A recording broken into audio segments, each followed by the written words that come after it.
Hello दोस्तों, स्वागत है आपका एक बार फिर से doctor Dhirendra Pawar botany class YouTube channel में। और आज हमारा जो टॉपिक है वो टॉपिक है कौन सा, जेनेटिक रिकॉम्बिनेशन इन बैक्टीरिया का तीसरा पार्ट। अपने इसके पहले दो पार्ट में अपन ने क्या पढ़ा था, ट्रांसफॉर्मेशन के बारे में और ट्रांसडक्शन के बारे में।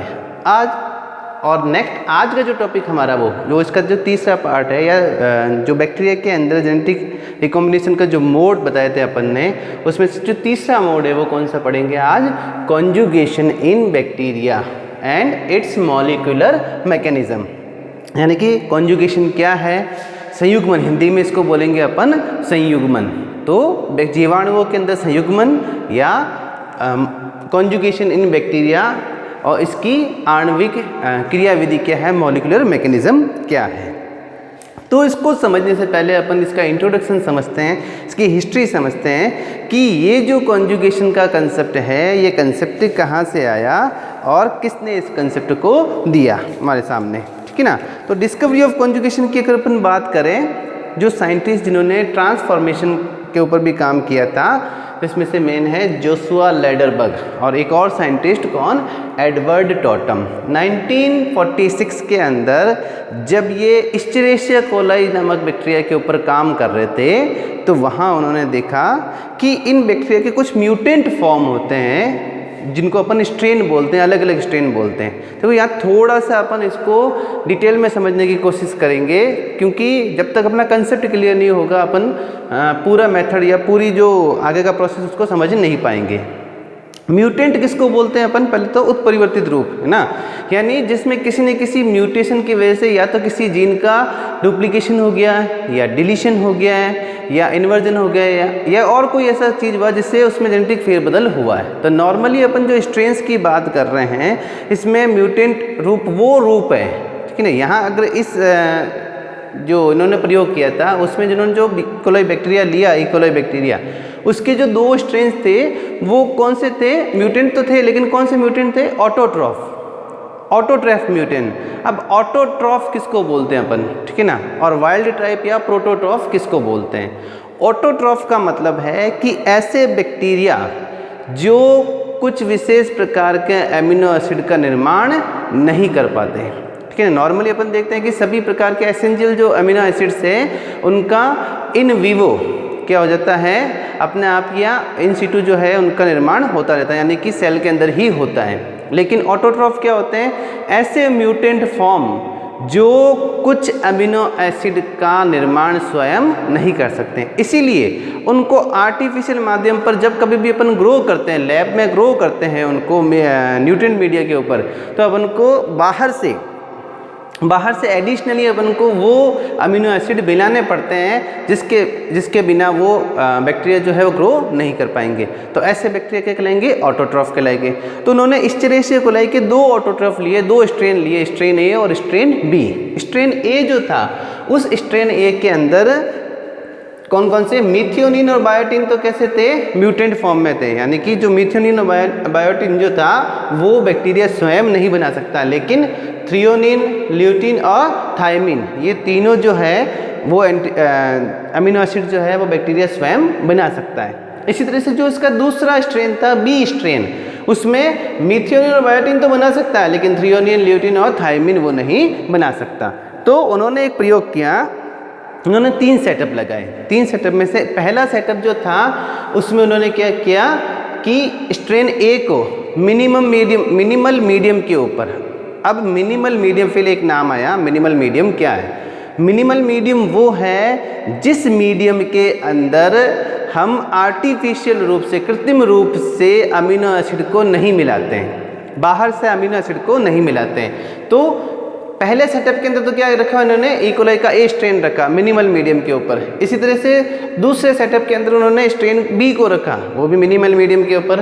और तीसरे सेटअप के अंदर, जो तीसरा सेटअप था, उस सेटअप के अंदर उन्होंने ए और बी स्ट्रेन दोनों को मिक्स कर क्या रखा, मिनिमल मीडियम के रखा। तो अब यहाँ इंपॉर्टेंट चीज़ क्या है कि तीनों ही सेटअप उन्होंने किसके ऊपर लगाए, मिनिमल मीडियम के ऊपर लगाए, यानी कि जिसमें बाहर से उन्होंने अमीनो एसिड नहीं दिया। तो रिजल्ट क्या निकला उनका, जो पहला सेटअप था उसमें उनको कोई प्रकार की कॉलोनी नहीं मिली। क्यों? क्योंकि ये बैक्टीरिया कैसा था, मिथियोनिन और बायोटिन इसको बाहर से चाहिए था, क्योंकि मीडियम के अंदर था ही नहीं, आर्टिफिशियली मिला ही नहीं और स्वयं ये बना नहीं सकता, इसलिए यहाँ पर भी बैक्टीरिया नहीं मिले। इसी तरह से सैंपल बी में भी उनको बैक्टीरियल कॉलोनी नहीं मिली। लेकिन जब उन्होंने देखा कि जो थर्ड सेटअप था उन सेटअप के अंदर 1 × 10⁻⁻7 यानी कि 10 की घात 7 जो थी उनमें से कोई एक बैक्टीरियल कॉलोनी या एक बैक्टीरिया उनको कैसा प्राप्त हुआ, प्रोटोट्रॉफ। अब प्रोटोट्रॉफ किसको बोलेंगे, जैसे ऑटोट्रॉफ किसको बोल रहे थे अपन, कि ऐसे म्यूटेंट फॉर्म जो जिनको ग्रो करने के लिए, जिनको डेवलप होने के लिए आर्टिफिशियल या बाहर से कृत्रिम रूप से अमीनो एसिड की आवश्यकता पड़ती है, क्योंकि वो उनके लिए म्यूटेंट हो चुके हैं, उनमें वो नेचुरल रूप से नहीं बन सकता। जबकि प्रोटोट्रॉफ क्या है, वो वाइल्ड टाइप बैक्टीरिया जिनको कृत्रिम रूप से इन अमीनो एसिड की आवश्यकता नहीं पड़ती। तो तीसरे सेटअप के अंदर इनको कुछ बैक्टीरिया कैसे प्राप्त हुए, प्रोटोट्रॉफ बैक्टीरिया प्राप्त हुए, जो दोनों प्रकार के जो अमीनो एसिड्स थे, यानी कि मिथियोनिन, बायोटिन और इसी तरह से थ्रियोनिन, ल्यूटिन और थायमिन, पांचों प्रकार के अमीनो एसिड का निर्माण स्वयं कर सकता था। तो यहाँ इन्होंने ये कंक्लूजन निकाला कि हो न हो किसी कारण से, किसी मेथड से इन दोनों बैक्टीरिया के अंदर क्या हुआ है, जीन्स का ट्रांसफर हुआ है, जेनेटिक रिकॉम्बिनेशन हुआ है। क्योंकि अपना टॉपिक, मेन टॉपिक ही क्या है, जेनेटिक रिकॉम्बिनेशन इन बैक्टीरिया, जिसमें से अपन थर्ड मोड पढ़ रहे हैं कॉन्जुगेशन का, है ना। तो यहाँ इन्होंने ये कंक्लूजन निकाला कि किसी न किसी मोड से, किसी न किसी क्रिया विधि से क्या हुआ, इन दोनों ऑटोट्रॉफ बैक्टीरिया के अंदर जो स्ट्रेन थे ए और बी, ई कोलाई के जो स्ट्रेन थे ए और बी, दोनों ऑटोट्रॉफ के अंदर किसी न किसी मोड से क्या हुआ, जेनेटिक रिकॉम्बिनेशन हुआ, ठीक है। और उसकी वजह से उनको क्या प्राप्त हो गए, प्रोटोट्रॉफ बैक्टीरिया प्राप्त हुए, जो मिनिमल मीडियम के ऊपर भी ग्रो कर सकते हैं, कॉलोनी बना सकते हैं। तो यहाँ तो ये जो एक्सपेरिमेंट था ये किन्होंने किया, जोशुआ लेडरबर्ग ने। लेकिन एक्चुअल रूप से जो कॉन्जुगेशन का कंसेप्ट, यानी कि जो कंसेप्ट था वो इन्होंने नहीं दिया, क्योंकि यहाँ पर तो इन्होंने इस एक्सपेरिमेंट को किया और ये कंक्लूजन निकाला कि जो बैक्टीरिया है उन दोनों के बीच में क्या हुआ, किसी न किसी प्रकार से जीनों का आदान प्रदान हुआ है। देन 1950 के अंदर अलग साइंटिस्ट है बर्नार्ड डेविस ने, 1950 के अंदर उस साइंटिस्ट ने इन्हीं के प्रयोग को वापस दोहराया। लेकिन क्या किया उन्होंने, एक सेटअप लगाया, यूट्यूब का सेटअप, ठीक है ना। क्या यूट्यूब का सेटअप लगाया उन्होंने, कि उन्होंने एक एक्सपेरिमेंट किया जिसमें कांच की एक यूट्यूब की नली ली और इस यूट्यूब की नली को बीच में से इन्होंने एक ऐसे फिल्टर, ग्लास के ऐसे फिल्टर से सेपरेट कर दिया जिसमें से बैक्टीरिया तो इधर उधर नहीं जा सकते, लेकिन जो कंटेंट है वो, या लिक्विड कंटेंट जो बैक्टीरिया से छोटी साइज का, वो इधर से उधर जा सकता है। अब ऐसी स्थिति में उन्होंने एक तरफ ए स्ट्रेन और एक तरफ बी स्ट्रेन रखा, तो वहाँ उनको ऐसा कोई भी प्रोटोट्रॉफ प्राप्त नहीं हुआ। साथ में एक और एक्सपेरिमेंट में उन्होंने क्या किया कि इन दोनों के अंदर अलग अलग से क्या डाल दी, डीएनए एंजाइम भी डाल दिया बाहर की तरफ। तो ऐसी स्थिति में क्या हुआ, अगर मुक्त रूप से एक्सोजीनस कोई डीएनए होगा, जैसे कि ट्रांसफॉर्मेशन में हो रहा था, अगर वो मुक्त रूप से भी डीएनए होगा तो वो भी क्या हो जाएगा, नष्ट हो जाएगा। तो ट्रांसफॉर्मेशन इसमें हुआ नहीं, ठीक है। और इन्होंने साथ में प्रोटीएज एंजाइम भी डाले, जिससे जो वायरस था उसका जो प्रोटीन कोड था वो भी, अगर वायरस प्रेजेंट हो अंदर तो वो भी क्या हो जाए, नष्ट हो जाए, टूट जाए। तो ऐसी स्थिति में जब उन्होंने डीएनएज भी डाल दिए, प्रोटीएज भी डाल दिए, उसके बावजूद भी इनको क्या प्राप्त हुए, दोनों तरफ प्राप्त नहीं हुए। कौन से, प्रोटोट्रॉफ प्राप्त नहीं हुए। तो यहाँ इन्होंने ये तो कंफर्म निकाल लिया कि इनके बीच में ट्रांसफॉर्मेशन तो नहीं हुआ है, ठीक है ना। तो ऐसी स्थिति में एक नया कंसेप्ट है जो बाद में इन्होंने डिस्कवर किया, और वो डिस्कवर क्या किया कि इन दोनों के बीच में फिजिकल कांटेक्ट होना आवश्यक था। और इसको उन्होंने बाद में प्रूफ भी किया कि ये जो दोनों बैक्टीरिया थे, कौन सा, स्ट्रेन ए और स्ट्रेन बी, इनमें किसी न किसी माध्यम से जब इनको दोनों को मिक्स किया तो इन दोनों के बीच में क्या हुआ, फिजिकल कांटेक्ट हुआ। दोनों बैक्टीरिया एक दूसरे से फिजिकली कांटेक्ट में आए और एक बैक्टीरिया ने अपने डीएनए को या अपने जो जीन सेगमेंट्स था कुछ जीन्स को दूसरे बैक्टीरिया को क्या किया, ट्रांसफ़र किया। और इसी कारण से दूसरा बैक्टीरिया, ये दोनों बैक्टीरिया जो जिसने रेसिपिएंट था उनके अंदर कंप्लीट जीन ऑफ सेट हो गया, जिसकी वजह से मिथियोनिन, बायोटिन, थ्रियोनिन, ल्यूटिन और थायमिन चारों कैसे हो गए, वाइल्ड टाइप के अंदर हो गए। वाइल्ड टाइप यानी कि वाइल्ड टाइप कौन सा हो गया, अब पांचों जो थे पांचों प्लस में हो गया। मिथियोनिन प्लस हो गया, बायोटिन प्लस हो गया, थ्रियोनिन प्लस, ल्यूटिन प्लस और थायमिन प्लस, ठीक है ना। जहाँ अपन देख रहे थे कि इनके म्यूटेंट फॉर्म के अंदर तो क्या थे, ए में मिथियोनिन और बायोटिन माइनस थे, इसी तरह से बी में थ्रियोनिन, ल्यूटिन और थायमिन माइनस थे। लेकिन वाइल्ड टाइप के अंदर क्या थे, पांचों प्रकार के अमीनो एसिड जो थे वो प्लस थे और वो स्वयं बना सकते थे। प्लस का मतलब यहाँ प्लस और माइनस का केवल डिनोट करने के लिए लिखा हुआ है, मतलब क्या है कि ये स्वयं बना सकते हैं और ये स्वयं नहीं बना सकते थे। तो इन्होंने ये सिद्ध किया कि ये जो हुआ, ये जो घटना हुई वो किसके द्वारा हुई, फिजिकल कांटेक्ट के द्वारा। और इसी को उन्होंने क्या बोला, कॉन्जुगेशन बोला या संयुग्मन बोला। यानी कि फिजिकली दो बैक्टीरिया एक दूसरे के पास में आए, दोनों में फिजिकल कांटेक्ट हुआ और उसके बाद में जीन का आदान प्रदान हुआ, एक तरफ से दूसरी तरफ बैक्टीरिया के अंदर जीन्स गए या जीन का ट्रांसलोकेशन हुआ। अब ये तो कौन सा था, जो इसका इंट्रोडक्शन, प्रीवियस हिस्ट्री, ठीक है ना। देन अपन बात करते हैं कि 1953 में विलियम्स हेज ने इसके ऊपर और प्रकाश डाला, विलियम हेज ने, और उन्होंने एक जो बैक्टीरिया थे उस बैक्टीरिया के ऊपर, इकोलाई बैक्टीरिया के ऊपर ही इन्होंने काम किया और इन्होंने क्या बताया कि एफ फैक्टर की खोज की। ये तो था ऑटोट्रॉफल है, प्रोटोट्रॉफ और ऑटोट्रॉफल है, जो मेनली किसने किया था, जोशुआ लेडरबर्ग और एडवर्ड ने। देन 1953 के अंदर विलियम हेज ने डिस्कवरी ऑफ एफ फैक्टर या एफ फैक्टर की खोज की बैक्टीरिया में, और इस पूरे प्रोसेस को समझाया कि कैसे कॉन्जुगेशन होता है बैक्टीरिया के अंदर। वो जब इकोलाई के ऊपर काम कर रहे थे तो उन्होंने जब इस कंसेप्ट को देखा, कॉन्जुगेशन कंसेप्ट को, तो वहाँ उन्होंने डिटेल स्टडी में ये पता किया कि इन बैक्टीरिया के अंदर एक तो मेन क्रोमोसोम इसका है ही है। यहाँ आप डायग्राम देखो, ये बैक्टीरियल सेल अपने बना रखी है जिसमें एक मेन क्रोमोसोम से, इसके अलावा मेन क्रोमोसोम के अलावा भी एक्स्ट्रा क्रोमोसोमल जेनेटिक मटेरियल जो कि सर्कुलर रूप में होते हैं। आज की तारीख में हम जानते हैं कि ये क्या है, प्लाज्मिड है। इनको क्या बोलते हैं अपन, प्लाज्मिड बोलते हैं। तो एक्स्ट्रा क्रोमोसोमल जेनेटिक मटेरियल, अतिरिक्त गुणसूत्रीय आनुवंशिक पदार्थ, हिंदी में बोलेंगे अतिरिक्त गुणसूत्रीय आनुवंशिक पदार्थ, यानी गुणसूत्र के अलावा आनुवंशिक पदार्थ इसमें था जो कि सर्कुलर फॉर्म में था, ठीक है ना।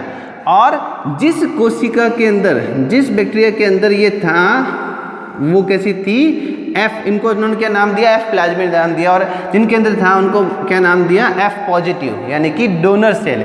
इसी तरह से उन्होंने देखा कि कुछ बैक्टीरियल इकोलाई की सेट थी जिनके अंदर मेन क्रोमोसोम तो था लेकिन ये एक्स्ट्रा क्रोमोसोमल जेनेटिक मटेरियल नहीं था, और उनको क्या बोला उन्होंने, एफ माइनस या रेसिपिएंट सेल बोला। अब जब उन्होंने डिटेल स्टडी की तो उन्होंने ये देखा कि जो एफ पॉजिटिव बैक्टीरिया था या एफ पॉजिटिव जो इकोलाई था उसके अंदर पिलाई फॉर्मेशन, पिलाई क्या होती है, लोकोमोटरी ऑर्गन होता है, चलन ऑर्गन होता है, ठीक है ना। बैक्टीरिया के अंदर इसके कसाबिकाएँ भी होती है और पिलाई भी होती है। तो मेन तो चलन ऑर्गन तो कौन सा होता है, कसाबिकाएँ होती है, लेकिन इसके अलावा पिलाई भी होती है। और ये जो पिलाई है, जो एफ पॉजिटिव बैक्टीरिया था उसके अंदर सेक्स पिलाई या पहले पिलाई मौजूद थी, और चूंकि इस पिलाई की मदद से ही ये ऐसे बैक्टीरिया को ढूंढता है जिसके अंदर एफ फैक्टर नहीं है, इसीलिए इसको सेक्स पिलाई बोला, ठीक है ना। और इसको अपन यहाँ सेक्सुअल रिप्रोडक्शन बोल सकते हैं, बैक्टीरिया के अंदर संज्ञा दे सकते हैं, सेक्सुअल रिप्रोडक्शन की संज्ञा दे सकते हैं, लेकिन ये एक्चुअल सेक्सुअल रिप्रोडक्शन नहीं है। क्योंकि सेक्सुअल रिप्रोडक्शन किसको बोलते हैं, जहाँ दो गैमीट फ्यूज होते हैं, फ्यूज होकर जाइगोट बनाएंगे और नई संतति बनाएंगे। जबकि यहाँ पर क्या हो रहा है कि एक बैक्टीरिया ने सेक्स पिलाई की मदद से दूसरे बैक्टीरिया जो रेसिपिएंट है उसको पहचाना और उसमें क्या डाला, ये जो एफ फैक्टर है उसको डाल दिया। तो यहाँ भले ही अपन ने सेक्सुअल रिप्रोडक्शन की संज्ञा दे, लेकिन ये एक्चुअल सेक्सुअल रिप्रोडक्शन नहीं है। बल्कि क्या है, यहाँ देख रहे थे कि जो डोनर सेल है वो डोनर सेल पहले क्या करेगी, सेक्स पिलाई से इसको पहचानेगी रेसिपिएंट सेल को जिसके अंदर एफ फैक्टर नहीं है या एफ प्लाज्मिड नहीं है। देन नेक्स्ट स्टेज में इन दोनों के बीच में जो सेक्स पिलाई उसकी वजह से एक ट्यूब बनती है। क्या इस ट्यूब को अपन क्या बोलेंगे, कॉन्जुगेशन ट्यूब।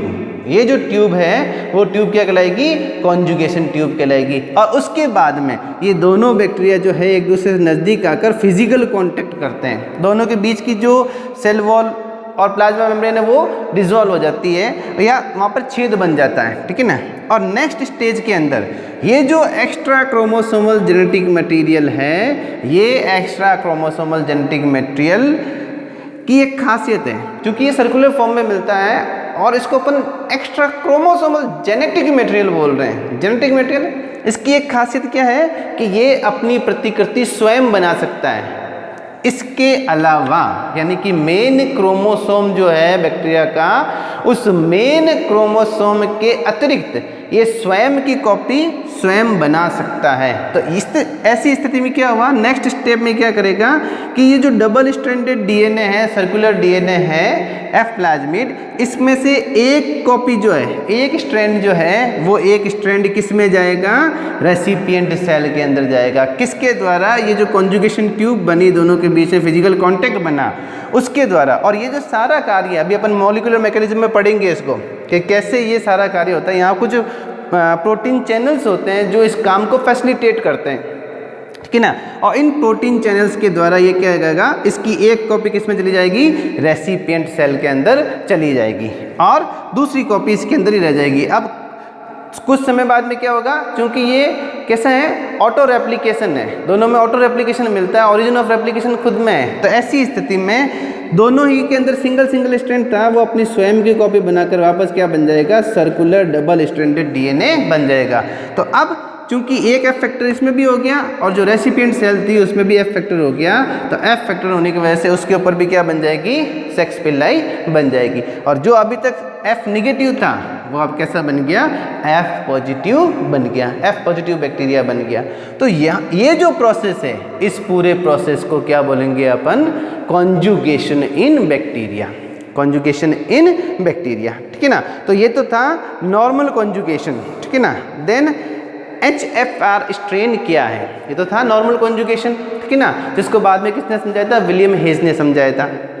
देन अपन बात कर रहे हैं कि एक और साइंटिस्ट ल्यूका कैवेली-फोर्जा, ल्यूका कैवेली-फोर्जा ये एक साइंटिस्ट है। इन साइंटिस्ट ने ये देखा कि जो ये प्रयोग कर रहे थे, ई कोलाई के एफ फैक्टर का प्रयोग कर रहे थे, उनमें इनको जो सामान्य अवस्था में जहाँ 1 × 10⁻⁻7 या 10 की घात 7 में से कोई एक बैक्टीरिया इनको कैसा मिल रहा था, कॉन्जुगेटेड बैक्टीरिया मिल रहा था, ठीक है ना। यानी कि जो प्रोटोट्रॉफ बैक्टीरिया था वो, यानी कि बहुत कम फ्रीक्वेंसी थी, जिसकी फ्रीक्वेंसी कैसी थी, बहुत कम फ्रीक्वेंसी थी सामान्य जो प्रयोग किया था उसमें। लेकिन इनके द्वारा जो प्रयोग किया गया, उस प्रयोग के अंदर जो बैक्टीरिया मिला, वो जब रिकॉम्बिनेंट जो बैक्टीरिया मिल रहे थे उनकी फ्रीक्वेंसी ज़्यादा थी, बहुत ज़्यादा फ्रीक्वेंसी थी। तो ऐसी स्थिति में उन्होंने उन बैक्टीरिया को क्या बोला, क्योंकि रिकॉम्बिनेंट बैक्टीरिया ज़्यादा मात्रा में मिल रहे थे तो उनको उन्होंने बोला high frequency conjugated bacteria. High frequency, अंतर समझो, जो मूल प्रयोग था वहाँ पर उन्होंने 10 की घात 7 में से कोई एक बैक्टीरिया उनको कैसा मिल रहा था, रिकॉम्बिनेंट बैक्टीरिया मिल रहा था या नेचुरल वाइल्ड टाइप का बैक्टीरिया मिल रहा था, प्रोटोट्रॉफ प्रकार का। यहाँ इनको कैसा मिल रहा था, इनके प्रयोग के अंदर जिनमें रिकॉम्बिनेंट बैक्टीरिया ज़्यादा थे, इसलिए इनको क्या बोला, हाई फ्रीक्वेंसी कॉन्जुगेटिंग बैक्टीरिया। लेकिन इम्पॉर्टेंट बात थी कि इसमें एफ फैक्टर जो था वो पूर्ण रूप से ट्रांसफ़र नहीं हो रहा था, इसलिए जो रेसिपिएंट सेल थी वो एफ पॉजिटिव नहीं बनती है। रेसिपिएंट के सेल थी जो वो क्या बनी, एफ पॉजिटिव नहीं बनती है, एफ निगेटिव ही रहती है। लेकिन फिर भी रिकॉम्बिनेशन हुआ। अब रिकॉम्बिनेशन कैसे हो गया, इसका मतलब कुछ जीन्स जो है वो तो ज़रूर आदान प्रदान हुई है या एक तरफ से दूसरी तरफ गई है, डोनर से रेसिपिएंट के अंदर गई है, लेकिन पूर्ण रूप से एफ फैक्टर नहीं गया। तो इसका मतलब जीन्स तो गई या कुछ डीएनए का टुकड़ा तो गया, लेकिन पूर्ण एफ फैक्टर उसके अंदर नहीं गया। तो इसको उन्होंने जब डिटेल के अंदर देखा, इसकी डिटेल मैकेनिज्म उन्होंने देखी, तो उन्होंने देखा कि जो कल्चर था उस कल्चर में कुछ विशेष बैक्टीरिया थे, जिन बैक्टीरिया को उन्होंने क्या नाम दिया, HFR बैक्टीरिया दिया। और ये जो HFR बैक्टीरियल सेल थी उनके अंदर उन्होंने देखा कि जो उनका मेन क्रोमोसोम था, उन मेन क्रोमोसोम्स के अंदर और जो इसका एक्स्ट्रा क्रोमोसोमल जेनेटिक मटेरियल था, जो F फैक्टर था, इन दोनों के बीच में होमोलोगस पेयरिंग रिकॉम्बिनेशन, जो होमोलोगस पेयर थे, होमोलोगस सेगमेंट तो डीएनए का, उन डीएनए के बीच में क्या हुआ, रिकॉम्बिनेशन हुआ।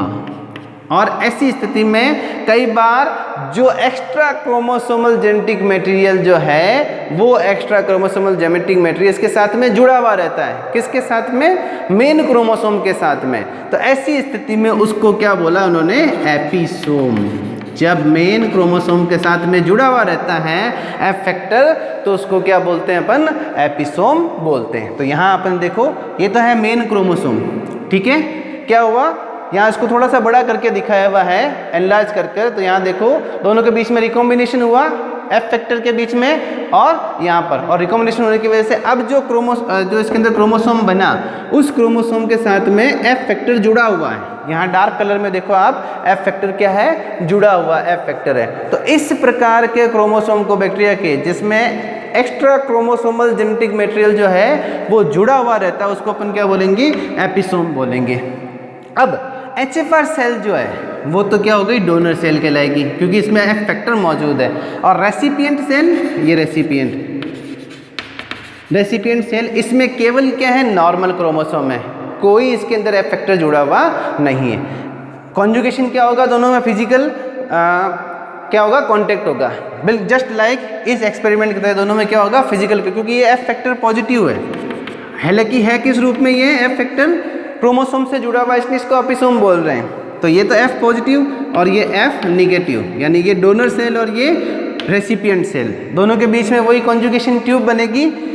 और यहाँ पर भी क्या होगा, जो डीएनए है, सर्कुलर डीएनए है, उसकी एक कॉपी जो है इसके अंदर निकलनी, एक स्ट्रैंड जो है इसके अंदर जाना शुरू होगा। लेकिन चूंकि नॉर्मल कंडीशन के अंदर तो केवल एफ फैक्टर ही इसके अंदर जाता है, जिसकी साइज काफ़ी छोटी होती है। इस कारण पूरा का पूरा एफ फैक्टर क्या होता है, इसके अंदर एक कॉपी रूप में चला जाता है। यहाँ इन्होंने देखा क्योंकि एफ फैक्टर किसके साथ जुड़ा हुआ था, मेन क्रोमोसोम के साथ जुड़ा हुआ था। तो ऐसी स्थिति में प्रकृति में इतने लंबे समय तक कॉन्जुगेशन नहीं चलता, इतने लंबे समय तक कॉन्जुगेशन नहीं चलता, क्योंकि पूरा का पूरा जीन पूरा का पूरा डीएनए ट्रांसफर होने में काफ़ी लंबा समय लगेगा, लेकिन इतने लंबे समय तक कॉन्जुगेशन नहीं होता।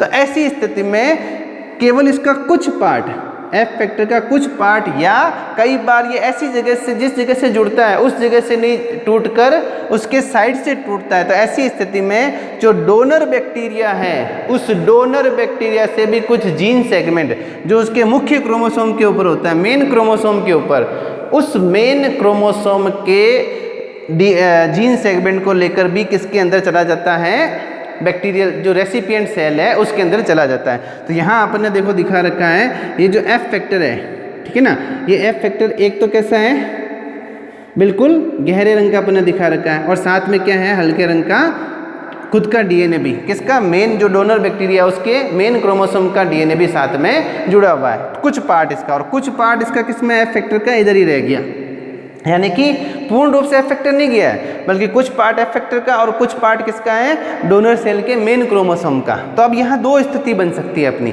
क्या स्थिति बन सकती है, जो रेसिपिएंट सेल है उस रेसिपिएंट सेल के अंदर एफ फैक्टर और जो मेन क्रोमोसोम है उसके टुकड़े जो है अंदर जाकर नष्ट हो जाए, टूट जाए, एक तो ये स्थिति बन सकती है। दूसरी, जो मेन क्रोमोसोम इसके अंदर गया, क्योंकि पूरा का पूरा एफ फैक्टर तो नहीं गया, तो ऐसी स्थिति में इसके अंदर एफ फैक्टर नहीं बनेगा, क्योंकि ओरिजिन और रेप्लिकेशन उसको जो पॉइंट है वो चाहिए, लेकिन यहाँ पर पूरा का पूरा एफ फैक्टर तो नहीं गया। ऐसी स्थिति में उसके अंदर प्लाज्मिड नहीं बनेगा, एफ फैक्टर नहीं बनेगा। इसी कारण अपन कह रहे थे कि HFR के अंदर क्या नहीं बन रहा है, वापस वो जो रेसिपिएंट सेल है वो एफ पॉजिटिव नहीं बन रही है, कारण वहाँ केवल उसका एक छोटा सा टुकड़ा गया है, या पूरा का पूरा एफ फैक्टर नहीं गया।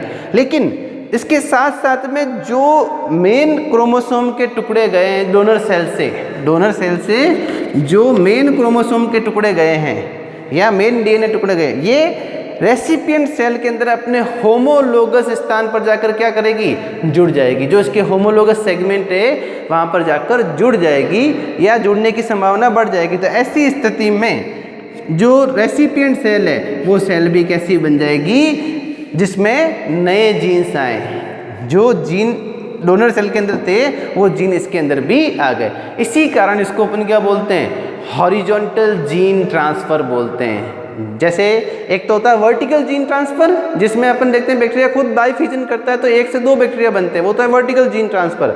और हॉरिजॉन्टल जीन ट्रांसफर का मतलब है कि 2 नज़दीकी जो बैक्टीरिया हैं, बहुत क्या कह सकते हैं इसको, जेनेटिकल रूप से बहुत नज़दीक है, उनके अंदर भी ऐसा क्या हो सकता है, हॉरिजॉन्टल जीन ट्रांसफर हो सकता है बाय किसके, कॉन्जुगेशन के द्वारा। और इसी से इन बैक्टीरिया को क्या मिलता है, मल्टीपल ड्रग रेसिस्टेंट की जीन प्राप्त होती है। अपन देखते हैं कि समय के साथ साथ में कोई बैक्टीरिया मल्टीपल एंटीबायोटिक से क्या हो जाते हैं, रेसिस्टेंट हो जाते हैं, क्योंकि एक से दूसरे बैक्टीरिया में क्या होता है, इस तरीके से जो एंटीबायोटिक रेसिस्टेंट जीन है वो ट्रांसफर हो जाती है। तो ये जो कहलाया, ये जो प्रोसेस कहलाया या ये जो बैक्टीरिया कहलाया वो क्या कहेंगे, HFR बैक्टीरिया। और इस प्रकार के कॉन्जुगेशन को क्या बोलेंगे, HFR कॉन्जुगेशन बोलेंगे। क्यों, क्योंकि इसमें मेन क्रोमोसोम के टुकड़े भी साथ में चले जाएंगे, पूर्ण रूप से F फैक्टर नहीं जाएगा, और इसीलिए इनकी फ्रीक्वेंसी भी ज़्यादा प्राप्त होती है, इनकी फ्रीक्वेंसी भी ज़्यादा मात्रा में प्राप्त होती है। तो ये तो क्या, कौन सा, HFR कॉन्जुगेशन। तो ये तो पूरा का पूरा कंसेप्ट अपने पास में था। कॉन्जुगेशन क्या है, F फैक्टर कॉन्जुगेशन क्या है, HFR कॉन्जुगेशन क्या है, और अब इसकी अपन देखते हैं थोड़ा सा इसकी मॉलिक्यूलर मैकेनिज्म भी देखते हैं। हालांकि ये टॉपिक MSc लेवल का टॉपिक है, लेकिन समझने के हिसाब से अपन यहाँ पर भी इसको थोड़ा सा पार्ट लेंगे कि इसकी मॉलिक्यूलर मैकेनिज्म क्या है। अब ये एक बैक्टीरियल सेल मैंने यहाँ दिखा रखी है, जिसमें अपन देखते हैं कि आउटर मेम्ब्रेन, वो यानी कि आउटर मेम्ब्रेन, ये है इसकी इनर मेम्ब्रेन, ठीक है ना, और मेम्ब्रेन मतलब प्लाज्मा मेम्ब्रेन, इसका आउटर पार्ट, ये इनर पार्ट, और बीच में पेरीप्लाज्मल जो स्पेस है, पेरीप्लाज्मल स्पेस, पेरीप्लाज्मल स्पेस जो है ये वाला, ठीक है ना, पेरीप्लाज्मल स्पेस। अब यहाँ अपन देखते हैं कि ये जो बैक्टीरिया है कॉन्जुगेशन के अंदर, कॉन्जुगेशन के अंदर बैक्टीरिया जो है वो DNA को पुल आउट करता है, जबकि अपन ने जो इससे पहले पढ़ा था ट्रांसफॉर्मेशन, उसके अंदर अपटेक करता है, DNA को अंदर लेता है, एक्सोजीनस DNA को अंदर लेता है, तो वो कौन सा, पुल इन था, ठीक है ना। तो एक तो पुल इन और एक पुल आउट। तो यहाँ पर क्या करता है, ये पुल आउट मेथड से काम में लेता है। क्या करता है, पुल आउट मेथड काम में लेता है बैक्टीरिया का, ठीक है ना। अब होगा कैसे, ये कई सारे प्रोटीन चैनल्स, जिसमें अपन देखते हैं कि 4 तरह के प्रोटीन कॉम्प्लेक्स है, और ये 4 तरह के प्रोटीन कॉम्प्लेक्स जो है, उन प्रोटीन कॉम्प्लेक्स के द्वारा ही ये जो कॉन्जुगेशन है, पुल आउट या push out conjugation, sorry push out conjugation, वो तो था पुल इन, और यह पुश आउट, पुश यानी बाहर की तरफ निकालना, पुश आउट मैकेनिज्म इसको बोलेंगे अपन। और इस पुश आउट मैकेनिज्म के अंदर अपन देखते हैं कि कुछ प्रोटीन या ट्रांसफॉर्मोसोम प्रोटीन जो कि T4SS प्रोटीन कहलाते हैं, क्या कहलाएंगे, T4SS, ये प्रोटीन का जो नाम है, इन प्रोटीनों का नाम जो है वो है T4SS प्रोटीन। और इस T4SS प्रोटीन का पूरा नाम अपन देखें, जो T4SS प्रोटीन है, इनको अपन बोलेंगे type 4 secretion system, type 4 secretion system protein, type 4 secretion system protein. और ये पूरा का पूरा सिस्टम है, कोई एक प्रोटीन नहीं है, पूरा एक पूरा सिस्टम, जिसमें कई सारे प्रोटीन सब यूनिट्स हैं। और ये प्रोटीन सब यूनिट्स नॉर्मल अवस्था में तो कैसे रहते हैं, बिखरे हुए रहते हैं, लेकिन सिग्नल मिलने के ऊपर, सिग्नल मिलने के बाद में ये कैसे बन जाते हैं, असेंबल होते हैं, और असेंबल होकर इस पूरे प्रोसेस को क्या करते हैं, फैसिलिटेट करते हैं। तो यहाँ अपन देख रहे हैं कि कुछ प्रोटीन जो होते हैं, जैसे BG10 प्रोटीन है, ये 10 प्रोटीन आउटर मेम्ब्रेन का भी पार्ट है, इनर मेम्ब्रेन की पार्ट में है, और पेरीप्लाज्मल जो स्पेस है उसका भी ये पार्ट है, मेन जो चैनल प्रोटीन जिसको अपन बोल रहे हैं। इसके अलावा आउटर मेम्ब्रेन के अंदर B7 और B9 प्रोटीन इसके साथ में आउटर मेम्ब्रेन के ऊपर है, इनको अपन वीर बोलेंगे, वीर B7 B9। इसी तरह से इनर मेम्ब्रेन की बात करें तो B8 B6 और B3 प्रोटीन जो है वो इनर मेम्ब्रेन के साथ में जुड़े हुए हैं, ठीक है ना। इसके अलावा जो B5 प्रोटीन है वो स्यूडोपिलिन जो पिलाई बनाती है, लेकिन यहाँ पर कुछ प्रोटीन है PI प्रोटीन, ठीक है ना। ये PI प्रोटीन जो है ये एक स्यूडो पिलाई या कॉलम लाइक स्ट्रक्चर जिसको अपन पिलाई बोलते हैं, लेकिन मेन ये एक एक्चुअल पिलाई जैसी नहीं है बल्कि स्यूडो पिलाई है। इसकी कई सारी यूनिट मिलकर स्यूडो पिलाई का निर्माण करेगी और B5 प्रोटीन से क्रिया कर ये क्या करती है, DNA को पुश आउट बाहर की तरफ निकालने का काम करती है। इसके अलावा क्योंकि ये जो प्रोसेस है ये प्रोसेस कैसा है, सक्रिय प्रोसेस है जिसमें ATP खर्च होता है। तो यहाँ अपन देखते हैं कि 4 प्रोटीन और है जो हेक्साडाइमर प्रकार हेक्सामेरिक प्रकार के हैं, ATPase एंजाइम है। कौन कौन से, B4, D4 और B11, ठीक है ना। ये 3 जो है ये तीनों क्या है, ऐसे हेक्सामेरिक एंजाइम हैं जो कि जिनको अपन बोलेंगे ATPase एंजाइम, जो ऊर्जा खर्च कर ATP से ADP बनाकर ऊर्जा खर्च करते हैं और इस DNA को क्या करेंगे, बाहर की तरफ निकालेंगे, पुश आउट करेंगे।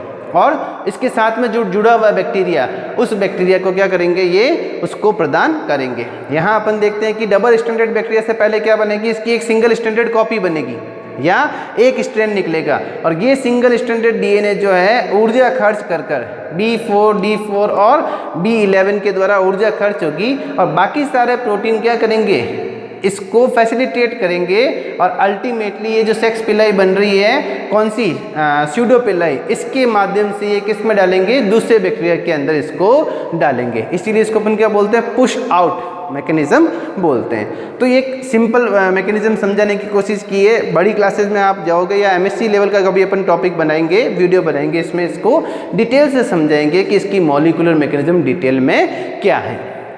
तो उम्मीद करता हूँ कि आपको आज का टॉपिक बहुत अच्छा लगा होगा, कंप्लीट समझ में आया होगा। कोशिश की है कि बहुत इजी लैंग्वेज में, बहुत सरल तरीके से आपको कंप्लीट प्रोसेस समझाएं। अगर अच्छा लगा हो आपको तो वीडियो को लाइक कीजिए, शेयर कीजिए और इसके ऊपर कमेंट्स लिखिए।